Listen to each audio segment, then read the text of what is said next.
Good day. So our lesson for today will be on armature windings for alternators. No? So ang armature winding ng isang alternator is very similar to that of a DC lap winding. No? So kung ma-recall nyo kung ano yung itsura ng DC lap winding, ganun lang din halos yung armature winding ng alternator. Okay, so there are two types.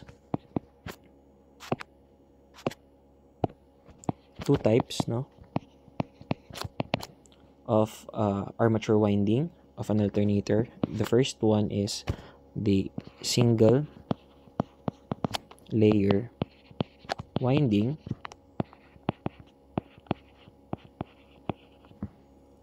or this is also called the half-coiled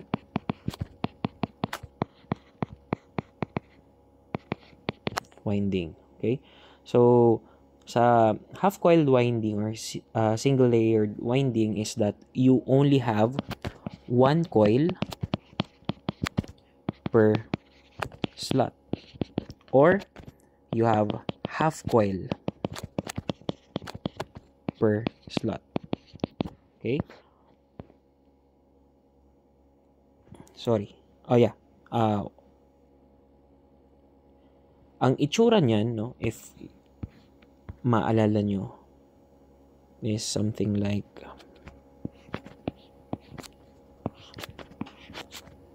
kung ito yung ating slots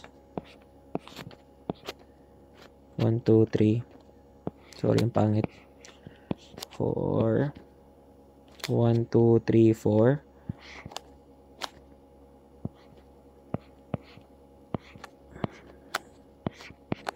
ayan, ang pangit.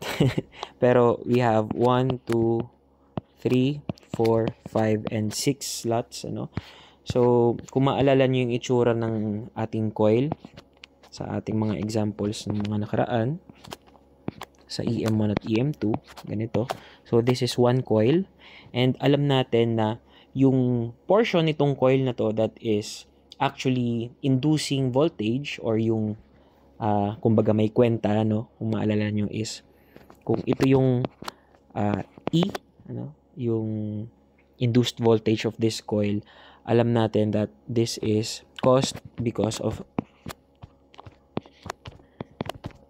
the voltage, the induced voltages in this specific portion of that coil, no, itong dalawang to. So these are the conductors, no, na sinasabi natin. So this is just a review, okay? So ibig sabihin lang nito, per slot, no, you only have one conductor. Okay, so you have only one, that's not one coil, no, sorry. This is one coil side. Okay, so this is one coil side, this is another coil side, no. Kapag sinabi nating single layer winding is that you only have one conductor per slot, or one half coil per slot, kaya siya half coiled winding. So let me just redraw this sa ibang kulay, ano. So imagine nyo, this coil, ilalapat natin siya dito sa armature na to. So it will look something like this. Okay, papunta doon, then papunta doon siya, no, papunta sa loob, then iikot, then babalik dito. Okay, so ito na yung ating E, plus or minus, at ito na yung conductors natin. So that's one conductor, at ayun yung isang conductor. Ito yan, no? Okay? So per slot, meron ka lang half coil. One half coil. Okay? So ito po yung itsura ng isang alternator that is single layer winding. Single layered winding. Okay? So the next type is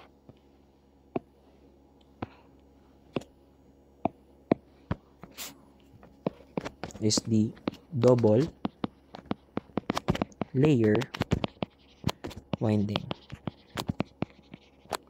or this is sometimes called the whole coiled winding. Bakit? Kasi per slot, meron kang 2 coil sides. 2 coil sides per slot. Or you have 1 coil, 1 whole coil, no? Per slot. Meaning, kung ito yung kanina natin na single layer winding and I added another, no? Isa pang coil.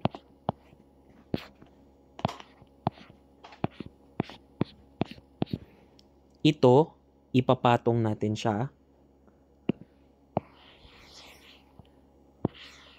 doon. Parang ganyan yung maging itsura niya. Okay? So, pagdating niyan dito sa ating drawing is magkakaroon ka ng isa pa. Okay? So, kumbaga, sinusulit lang natin yung slots natin. So, pinupuno natin siya ng coil. So, ano nga bang advantage nito? Well, meron kang dalawang coils which will produce an induced voltage simultaneously. Okay? Okay. So, punta naman tayo sa again, I think we've already discussed this EM2, pero let's review. A pole pitch. So, ano yung pole pitch? Ano yung pitch?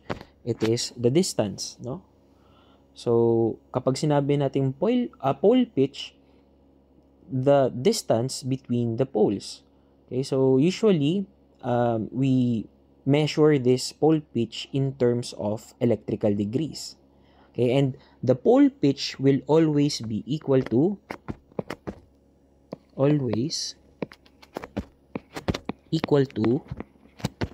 you guessed it right, 180 degrees, no, 180 electrical degrees. Okay? Kasi bakit? If you have north and you have south, no? Kapag yung coil natin, isang conductor natin ay nandito sa part na to, ang napoproduce niyang induced voltage is only 180 electrical degrees, no? Pero kapag ikaw ay umikot na doon, from here to here, that's 180 electrical degrees. Kapag ang coil mo naman ay from south to north na, magkakaroon ka na ulit ng isa pang 180 degrees, no? So this makes a whole 360 degrees. So nabuo na natin yung isang period or isang cycle ng ating sine wave. Okay? So ang pole pitch, ang distance niya is always equal to 180 electrical degrees. Okay? So coil pitch naman, no? So what is coil pitch? Well, it is the distance between the coils, no? So kung paano mo siya nilatag doon sa ating armature. Okay? So sa ating coil pitch, we have two types, no? We have full pitch and we have fractional pitch. So kapag full pitch, ibig sabihin nilatag natin yung ating coil in a manner that the two sides of the coil are 180 electrical degrees apart. Okay? So ibig sabihin, if this is the north and this is the south, yung coil natin, ang ginawa natin is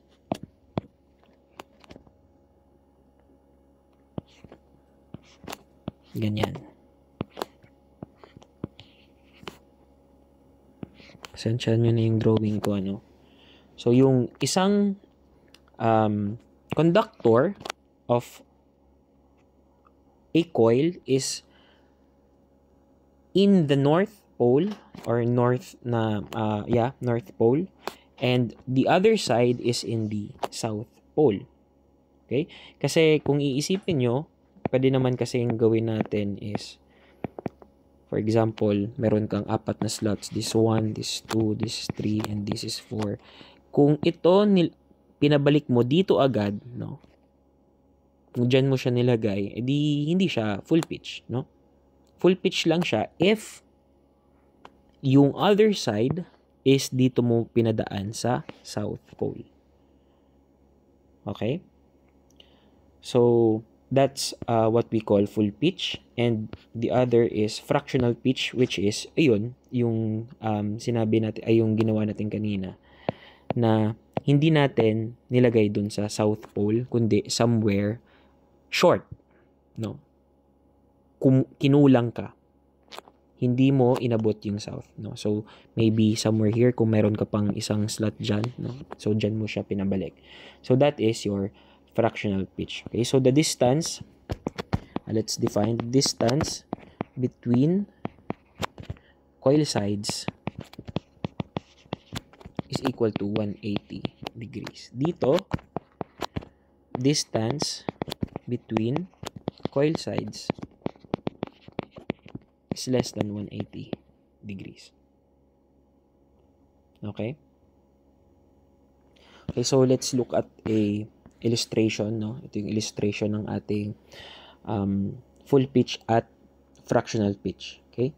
So, kung yung slot natin is yung A1 and pinabalik natin siya kay A2, no? So, kung yung isang coil natin is pumasok doon, umikot, then bumalik sa A2 prime dito. Kung mapapansin nyo, A1 is nandun nakatapat kay north at yung A2 prime ay nakatapat kay south. Okay, so that will be what we call a full pitch. Okay, pero for example, instead na sa A2 prime natin pinabalik natin siya sa A2 mismo, that is fractional pitch. Okay, bakit? Kasi less than 180 degrees, hindi niya na inabot yung South Pole. Okay? Okay. So, kung mapapansin nyo, ito yung ating diagram. Alpha, this alpha is what we call the chording angle, or this is also called the shorting angle. Ibig sabihin, ilang degrees, no, short yung iyong coiling, no? And ang rho naman, this rho is called your angle of fractional pitch. Okay, so ilang degrees lang yung inabot mo. Okay, so yung angle of fractional pitch, ito yung angle ng coil pitch mo, while the chording angle is gaano ka short, no? Gaano ka kinulang with respect to 180 degrees. Okay, so we have what we call this pitch factor.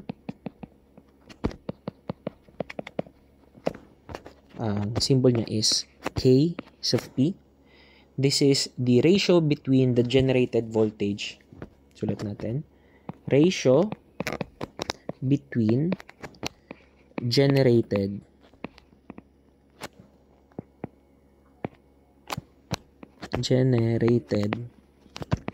voltage in a fractional pitch to that of a full pitch, no? So ang KP natin is equal lang sa EG, no? Yung generated voltage kapag fractional over EG if, for example, full pitch sana, no? So, per construction ng ating construction ng ating armature, we will always have this, no? So, ano yung ratio between nung ano yung ratio between the generated voltage kapag fractional pitch yung ginawa mo over if supposedly ginawa mong full pitch yung iyong winding. Okay? So, the fractional pitch is the vector sum of the generated voltages of your conductors, while the full pitch is the arithmetic sum. Okay? So, let's look. The induced EMF of full pitch and a fractional pitch coil. Okay, so i-drawing ulit natin yung ating coil.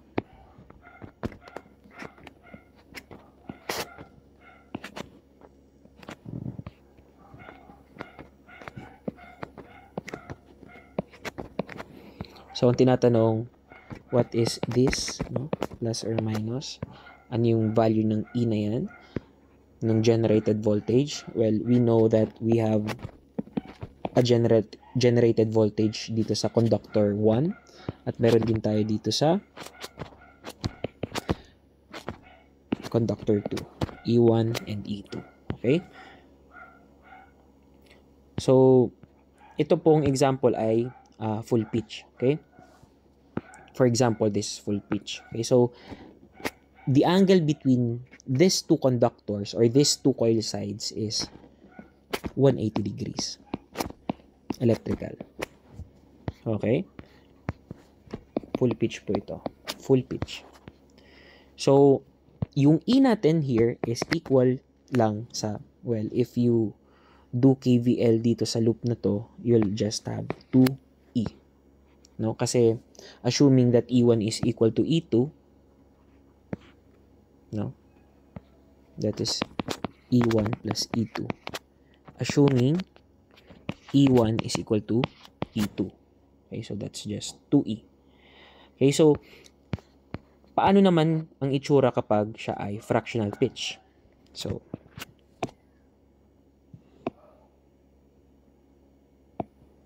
pag fractional naman,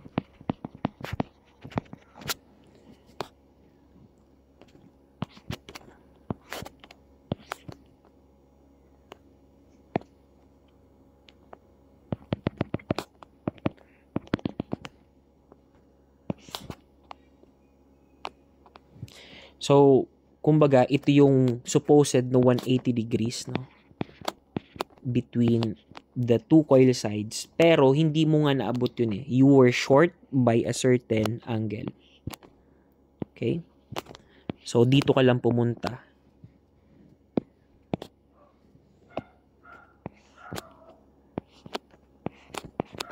Okay, so ito yung E. So, you have E1 here and you have E2 here. Plus or minus, plus or minus. Okay? So, this is our rho, no? Kasi dito lang tayo umabot. Or this is our angle of fractional pitch and this is our alpha. No? Ito yung isinort natin or this is the chording angle or the shorting angle. Okay? So, kapag ganyan, paano natin i-compute yung E? Okay, so i-try natin i-draw yung vectors niya. So, ang generated voltage niya is something like this. So, let's say this is point A.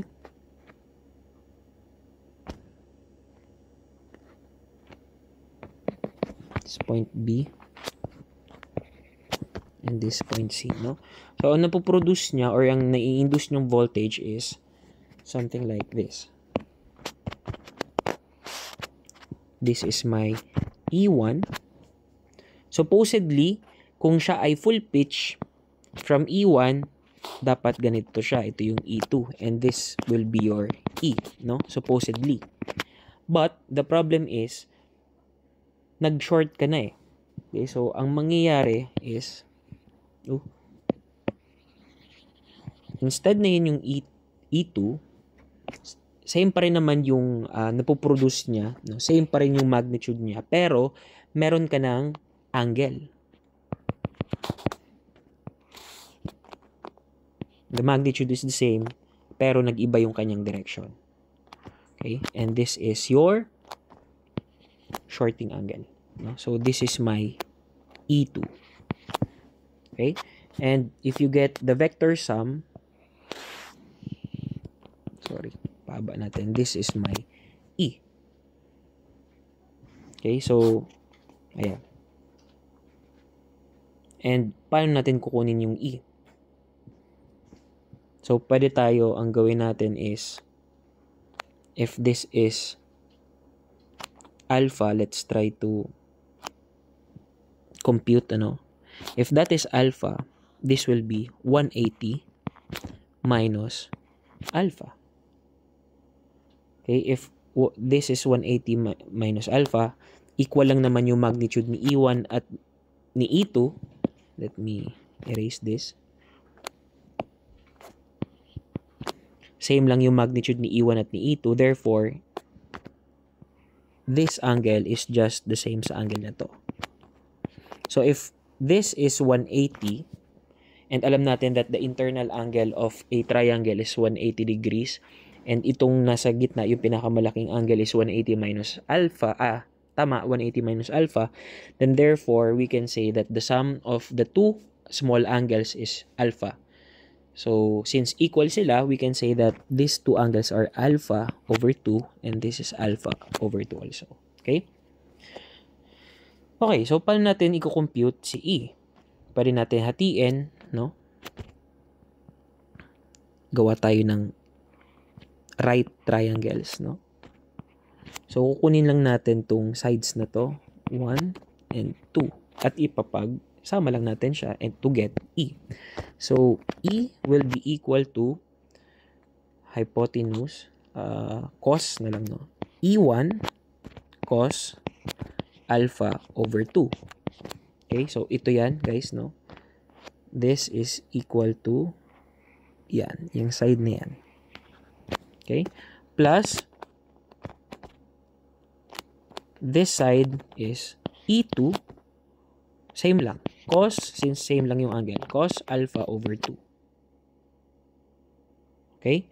But since same lang yung magnitude ni E1 at ni E2, let's just call them E.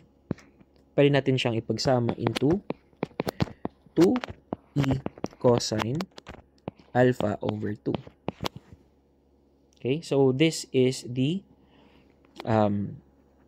induced voltage kapag fractional pitch. Okay? So, recall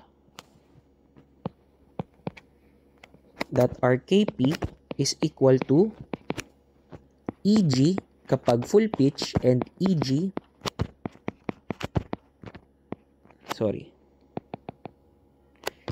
kapag full and over Eg kapag fractional. Okay, kanina sinabi rin natin that yung full is vector sum, no? Ay, sorry, baligtad pala, no? Fractional pala. Sorry. Fractional yung sa taas.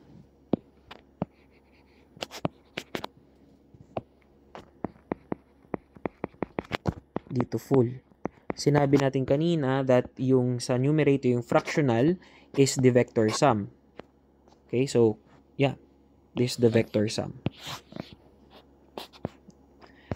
Ang full pitch naman is just the arithmetic sum. Yan. Parang pinag-add lang natin. Bakit?